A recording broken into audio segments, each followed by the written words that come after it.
Kabupaten Grobogan, Jawa Tengah tahun 2010. Hari menjelang siang. Rumah Warso sepi.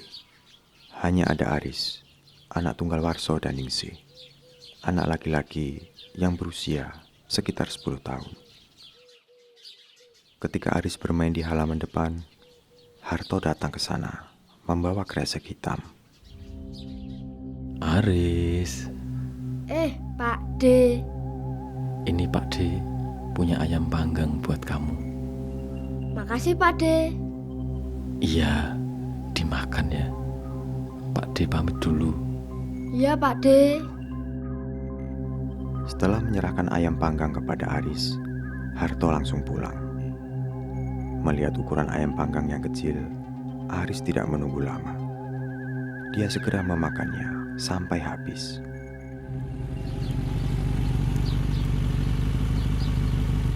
Sore datang. Warso dan Ningsih pulang dari toko sambil membawa makanan yang baru saja mereka beli. Setelah masuk ke dalam rumah, Ningsih melihat Aris sedang duduk di depan TV. Nak, ayo makan dulu. Masih kenyang Bu. Barusan makan ayam panggang. Ayam panggang? Kamu beli, Nak? Nggak beli Pak. Tadi dikasih sama Pak D. Pak D siapa? Pak D Harto. Mendengar nama itu, Warso dan Ningsih saling pandang. Tidak biasanya kakak kandungnya itu memberikan makanan kepada Aris. Bahkan akhir-akhir ini hubungan mereka sedang renggang.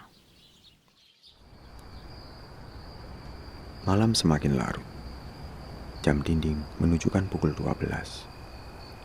Semua sudah tidur lelap. Aris yang tidur di kamarnya entah kenapa tampak gelisah. Keringat dingin membasahi tubuhnya, seolah dia mendapatkan mimpi buruk.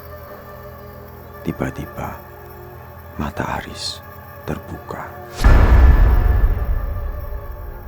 Matanya menatap kosong ke depan. Perlahan dia turun dari ranjang. Dengan langkah lunglai, dia keluar kamar lalu terus berjalan. Tanpa sepengetahuan Warso dan Ningsih, Aris meninggalkan rumah. Aris terus berjalan di jalan desa yang sepi. Sepanjang perjalanan, tidak ada satupun warga yang dijumpai. Aris kemudian berbelok ke pematang sawah. Aris terus berjalan, sampai akhirnya dia tiba di kolam penampungan air tengah sawah. Setelah sampai, dia berhenti di bibir kolam. Seketika, suara hewan-hewan menjadi hening. Masih dengan tatapan kosong, Aris mulai melangkah lagi. Terus berjalan memasuki kolam. Semakin jauh melangkah, tubuhnya semakin tenggelam. Sampai akhirnya, Aris tenggelam sepenuhnya.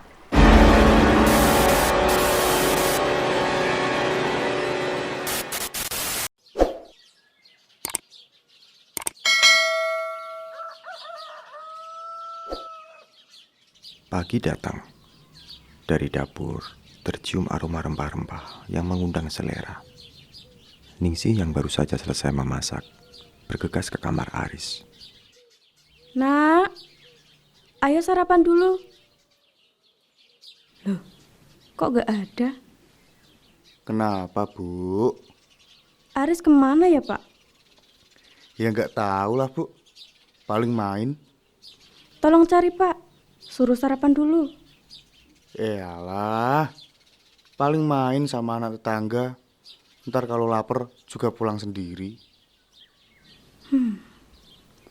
Ya sudah kalau begitu. Ayo sarapan Pak. Ayo, Bu. Warso dan Ningsih segera ke meja makan. Baru saja Ningsih menyerahkan piring berisi nasi, tiba-tiba Assalamualaikum, Pak Warso, Pak Warso. Warso dan Ningsih segera ke depan. Di balik pintu, tampak Ansip bernama Kasdi berusaha mengatur nafasnya yang tersengal-sengal. Waalaikumsalam. Walah, Pak Kasdi. Ada apa toh, Pak? Pak Warso, cepet Pak. Ibu juga, ayo cepet. Memangnya ada apa, Pak? Aris tenggelam di kolam tengah sawah. Ya Allah. Astagfirullahaladzim. Takut anaknya kenapa-kenapa, Warso dan Ningsih segera berlari ke sana bersama Kasdi. Sesampainya di kolam tengah sawah, banyak orang sudah berkumpul. Warso dan Ningsih segera menerobos kerumunan warga. Di pinggir kolam, mereka melihat tubuh Aris sudah membiru. Seketika, Ningsih dan Warso langsung histeris. Aris. Nak, Kok bisa begini, Nak? Aris. Aris. Nak. Aris. Warso dan Ningsih terus menangis. Warga yang mengerumuni mereka tidak tahu harus berbuat apa untuk membantu. Tidak lama kemudian, beberapa petugas puskesmas datang. Setelah memeriksa Aris secara seksama, mereka menyatakan bahwa Aris sudah meninggal. Aris dimakamkan hari itu juga. Warga sekitar membantu keluarga Warso selama proses pemakaman. Waktu penguburan, Ningsih melihat kedatangan Harto dan istrinya Wati. Mereka tidak mau mendekat. Bahkan Ningsih melihat Harto berbisik-bisik santai dengan istrinya, tanpa ada rasa sedih kehilangan keponakan satu-satunya. Hal ini membuat Ningsih curiga. Malam harinya, tahlilan diadakan di rumah Warso. Tetangga yang ikut berbelasungkawa berdatangan untuk berdoa bersama. Warso dan Ningsih sangat berterima kasih dengan kepedulian mereka. Namun sampai selesai tahlilan, Harto dan istrinya tidak datang. Hal ini semakin menguatkan kecurigaan Ningsih kepada Harto. Malam semakin larut. Akhirnya Warso dan Ningsih bisa beristirahat setelah sibuk seharian. Di kamar tidur, Ningsih menceritakan kecurigaannya. Pak, tadi Mas Harto datang kan? Hah? Mas Harto? Bapak nggak lihat tuh? Ada kok, Pak. Dia dan istrinya cuma lihat dari jauh, nggak mau mendekat. Ya, mungkin mereka kaget, Bu. Karena kan tiba-tiba Aris gak ada. Harusnya kan nggak begitu, Pak. Keponakan mereka meninggal, malah nggak peduli. Ah, sudahlah, Bu. Jangan nuduh gitu. Sekarang ini hubunganku dengan Mas Harto sedang kurang baik. Malah nanti tambah runyam masalahnya. Ya itu karena Bapak aja yang terlalu mengalah. Mas Harto itu sudah terkenal sering berjudi. Sampai berani seenaknya mengambil uang di toko kita. Ya untuk berjudi itu. Sudah, Bu. Lebih baik kita tidur. Besok masih banyak urusan. Iya. Warso dan Ningsih segera berbaring. Walau mereka sedang berduka, mereka harus segera istirahat untuk kegiatan esok hari. Baru saja mereka memakai selimut, tiba-tiba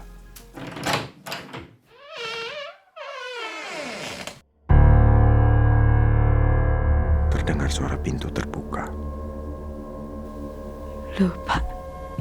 Itu pintu yang mana? Gak tahu, Bu. Ayo, kita lihat yuk. Warso dan Ningsih memberanikan diri keluar kamar. Setelah sampai di depan kamar, Warso dan Ningsih mengamati sekitar. Ternyata suara itu berasal dari pintu kamar Aris yang terbuka. Loh, itu kok kebuka, Pak? Lah ya, bukannya tadi sudah ditutup, Bu? Sudah kok, Pak. Warso dan Ningsih mendekati kamar Aris. Mereka mengintip ke dalam. Kamar itu kosong. Tidak ada orang sama sekali. Namun entah kenapa, memandang kamar itu membuat mereka merinding. Tiba-tiba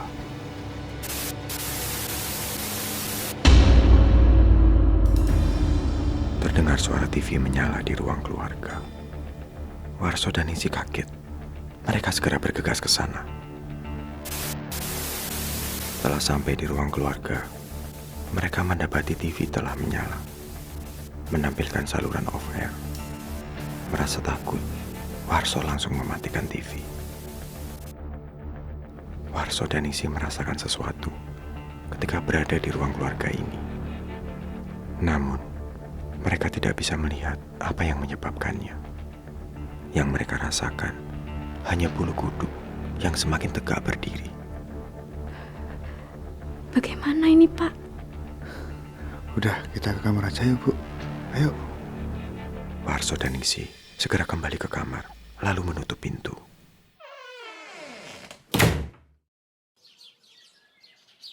Pagi datang. Warso ke toko untuk bersih-bersih sambil mengecek barang-barang. Assalamualaikum Pak Warso.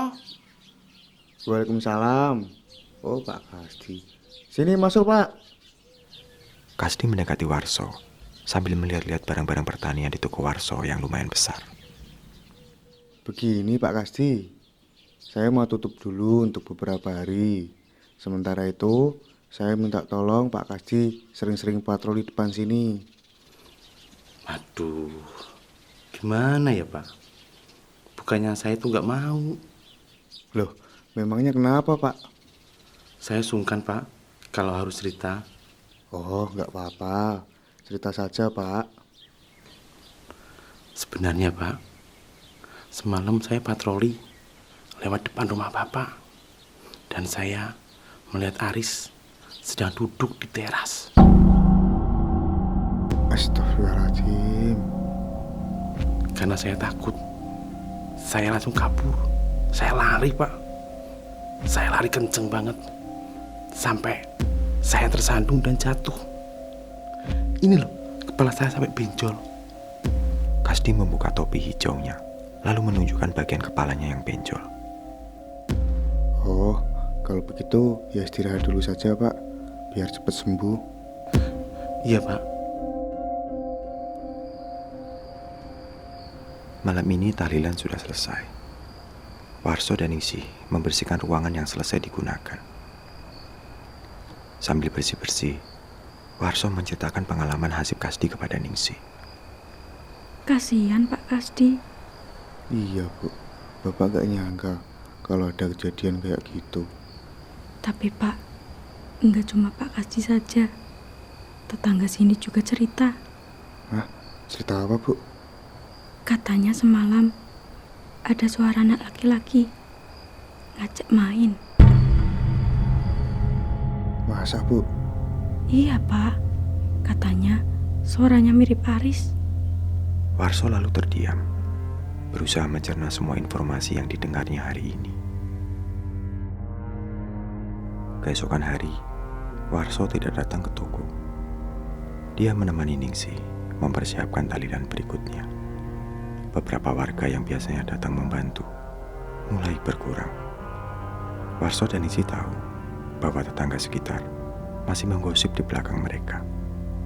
Hal ini membuat Warso dan Ningsih semakin serba salah. Setelah Isya, tahlilan kembali diadakan. Namun tetangga yang datang semakin sedikit. Warso dan Ningsih memaklumi dan tidak mempermasalahkan hal itu. Malam semakin larut. Tak terasa, waktu telah menunjukkan pukul 1 dini hari. Warso dan Ningsih yang kelelahan sudah tidur. Namun, tiba-tiba... Pak! Bu! Pak! Bu!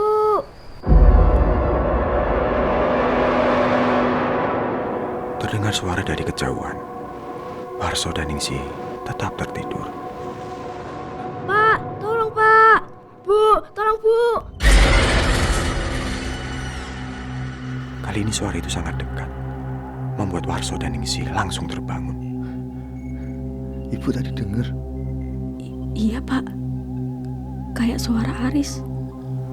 Ayo, Bu, kita cari. Ayo Pak. Takut-takut, mereka mencari tempat suara berasal. Warso dan Ningsih berkeliling ke semua sudut rumah.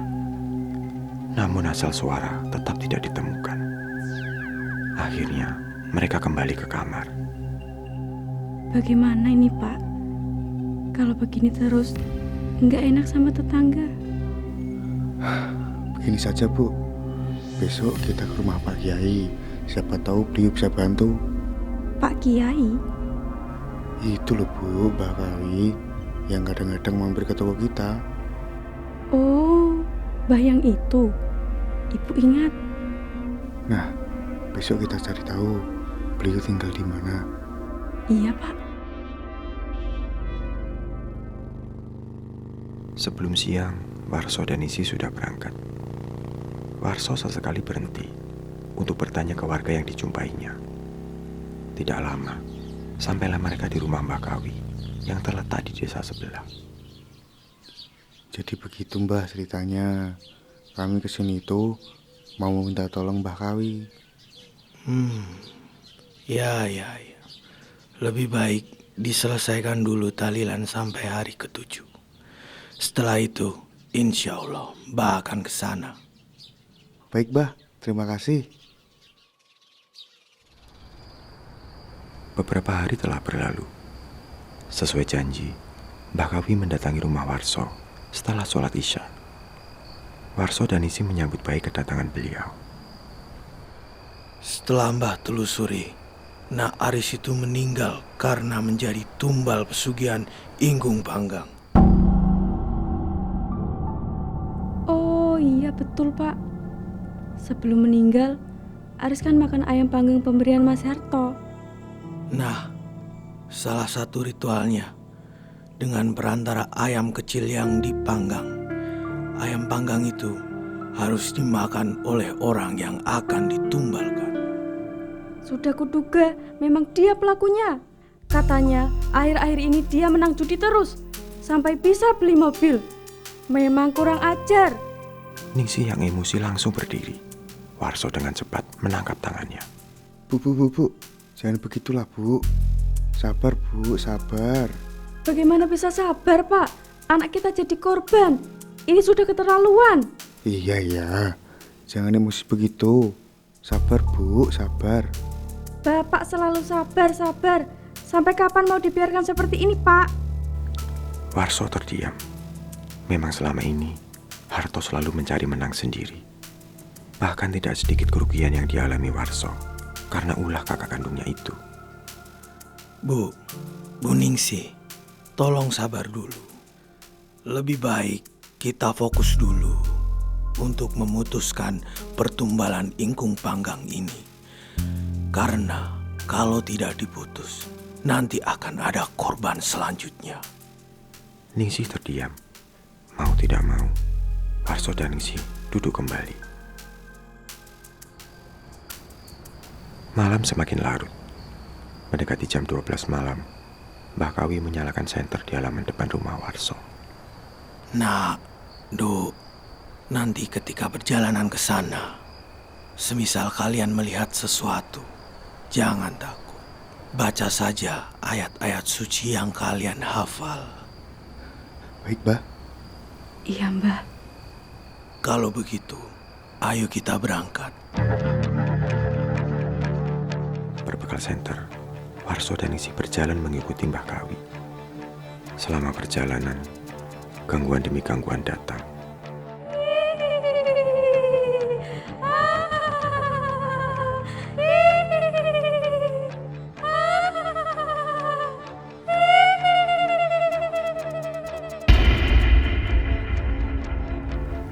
Suara kuntilanak, penampakan pocong, tuyul, dan sebagainya selalu datang silih berganti. Mbah Kawi selalu berusaha menenangkan Warso dan Ningsih agar mereka lebih kuat menghadapi godaan makhluk-makhluk gaib tersebut. Setelah perjalanan yang mencekam itu, sampailah mereka di pinggir kolam yang berkabut. Kolam tempat meninggalnya Aris. Mbah Kawi kemudian memanjatkan doa kepada Allah Subhanahu wa Ta'ala. Warso dan Ningsih mengikuti semua yang dilakukan Mbah Kawi. Tiba-tiba, air di tengah kolam bergolak. Seolah ada air panas yang muncul dari bawah. Pak, apa, Pak? Nggak tahu, Bu. Baca doa terus, jangan berhenti. Baik, Bah. Mereka kembali berdoa. Entah kenapa, kabut di area ini semakin tebal. Udara semakin dingin, membuat Ningsih merapat ke suaminya. Perlahan, muncul kepala dari bawah air di tengah kolam. Kepala itu terus ke atas, menampakkan leher, pundak, dada, perut, sampai kakinya. Setelah terlihat semuanya, sosok itu berhenti bergerak. Seolah dia berdiri di atas permukaan air. Astagfirullahaladzim. Aris! Anakku! Aris! Aris terikat rantai di leher, tangan, dan kakinya. Lebam dan luka-luka tampak di sekujur tubuh. Pak, Bu, tolong Aris, Pak, Bu. Perlahan, sosok besar berbulu muncul di belakang Aris.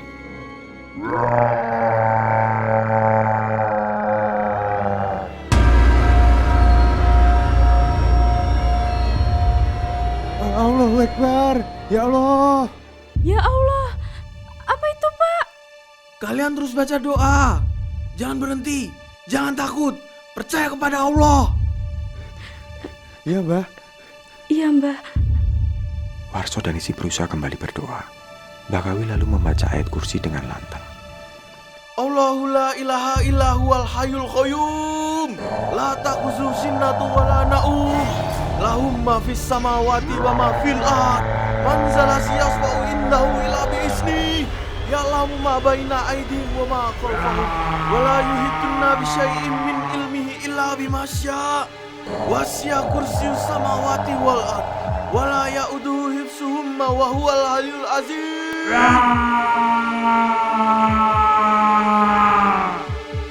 Perlahan-lahan, sosok tinggi besar berbulu itu menghilang di balik kabut.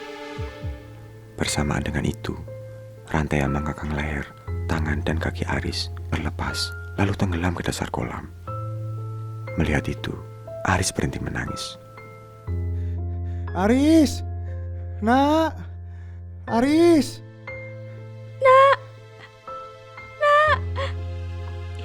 Ibu di sini, Nak. Aris mendengar panggilan orang tuanya. Namun entah kenapa, dia tidak bisa mendekat ke sana.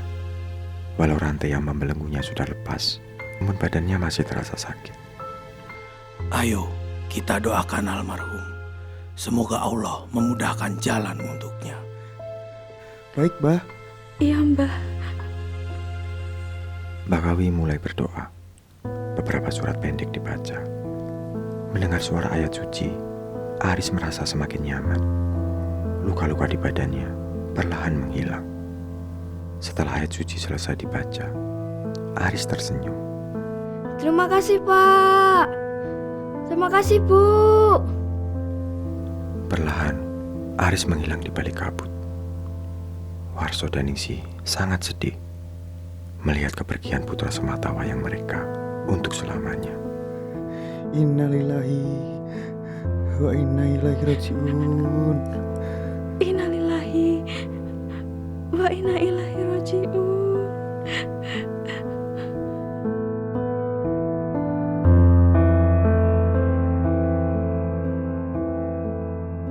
Beberapa hari setelahnya, desa lebih tenang. Tidak ada lagi penampakan Aris yang mengganggu tetangga sekitar. Warso dan Ningsih terus mengirim doa untuk Aris setiap kali mereka selesai beribadah. Berkebalikan dengan kondisi Warso, Harto malah tertimpa kemalangan.